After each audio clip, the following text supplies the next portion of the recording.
Hey everybody, welcome back. It's been a hot minute and I wanted to check in with you guys and give you a little update on the channel and what's coming down the line. I had a second channel that I quit updating due to life events about probably a year and a half ago that was called Pixel Taiyaki. And it was an anime and manga analysis channel where I explored various anime and manga topics. At some point in that journey, I had begun watching and reacting to Chainsawman, but unfortunately, shortly near the end of the first season, I got cut off, and I haven't had any time to circle back and update that channel at all. So, I initially started exploring the series on that channel, and I watched and reacted to the first 9 episodes. But I decided that recently I want to start including anime and manga content in my library of talking topics featured here on my main channel. So I wanted to start with what I'm aware of already in terms of placement in the story and what I'm hoping to get out of reading the manga. And I'm not really sure what that experience is going to be like. Usually you get way more out of the manga and I can get through it faster, so I figured I would start exploring it here on my main channel with you guys. Let's start off with a little bit of what I know and what I remember about Chainsawman. I know a lot about Denji being motivated by the simpler pleasures of life. That is his primary drive. I recall that Pachita sacrifices himself to save Denji, and that he sort of gets pulled into this devil task force on behalf of the city. I remember that he needs to pay his dad's debt off to what is essentially some kind of mafia. I don't know why, but my friend Joput laughed his ass off at how my memories morph some things. I mean, it's close enough though, right? Alright, Rose, so I'm going through this list of pictures you sent me for the video, and who the fuck is the space devil? Oh, no! That's the hotel! The claustrophobia devil?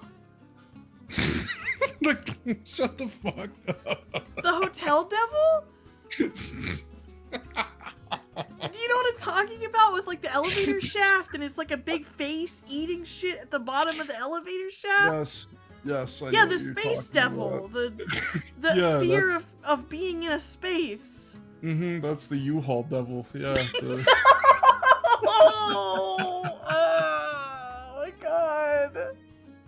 It's been since December 7th, 2022 since I entered the world of Chainsawman, so my memory has had time to morph things and change things into weird, possibly spectacular wild ways. Next, I'm going to take a moment to recount everything I remember happening so far as I remember it. Some of it may be off and some of it may be a little weird or out of order, but I think it'll be fun to come back and listen to what I think I remember. So I remember the first episode taking a lot of time to vividly illustrate just how close Pachita and Denji are. They share what little they have and are basically thick as thieves. Every crumb that Denji earns in his shit-tier life so far, he has split with Pachita for as long as he can remember. So it ends up not being much of a surprise when they're faced with a band of shitlords who want to force Denji into a deal to make up for his father's debt that he had left Denji with. Pachita ultimately sacrifices himself in the first episode to give Denji a chance at survival, at power, at freedom. And due to this sacrifice and sort of bringing Denji's cut-up corpse back together, he ends up becoming something unique in a world that is basically a binary of humans and devils. With his newfound superpower, Denji gets picked up by the city task force because he wants to earn money to continue to pay off his dad's debts. Now, in his new job of being with the demon task force, he meets a cast of colorful coworkers. We got Power, Wolf Guy, and their boss, a woman from No More Heroes who says that you can sleep with her if you kill enough people for her, aka Makima.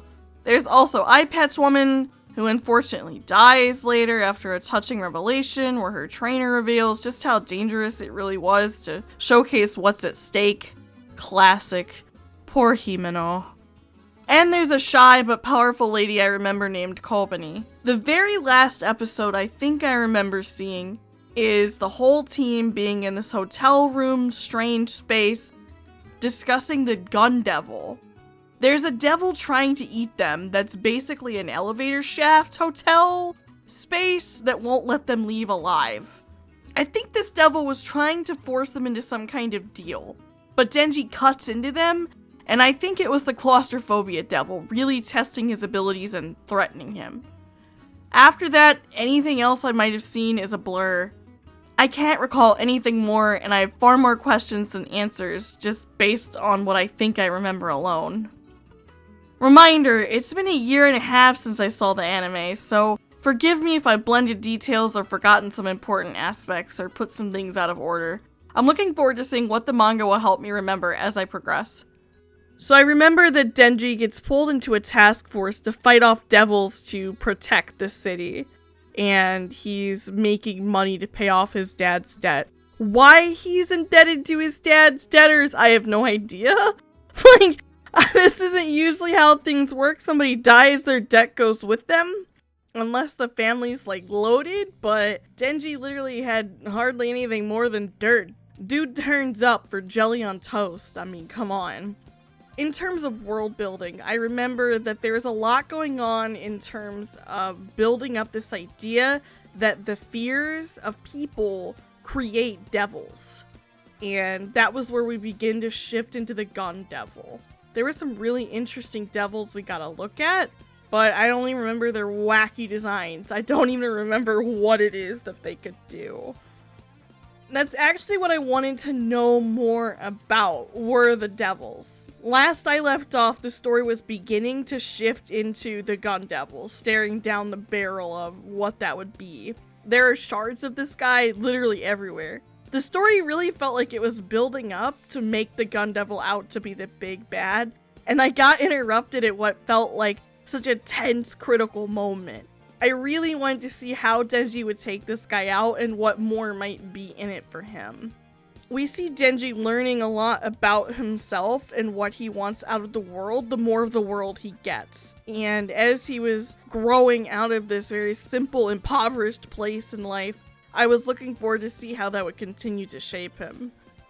I also wanted to see if there was any tie to the mafia, the city mafia. We see them at the beginning, but we don't really see them again, so is Denji paying them back or what? Like, what's going on there? Now that I've explored a little bit about what I recall and touched upon the things I'm looking forward to finding out more about, I'm gonna walk you guys through the plan. Essentially, my friend Jotpla has laid out a schedule for me to follow. So over the next couple months, you guys can look forward to bi-monthly videos exploring my thoughts on Denji's character development and the many monsters of the world. That's really what drew me into this series to begin with. As a dark fantasy writer, I love monster stories and monster designs, so above all else, I'm looking to see fear in action. So that's it for now. I just wanted to give you guys a quick heads up for where we're adventuring to next and what you can look forward to. Thanks everybody, and a huge shout out to my channel members. You guys make it possible. This video's shout out goes to Star Material. Thanks so much, Star Material, for being a member for 2 months. I'll see you guys soon. Matinee!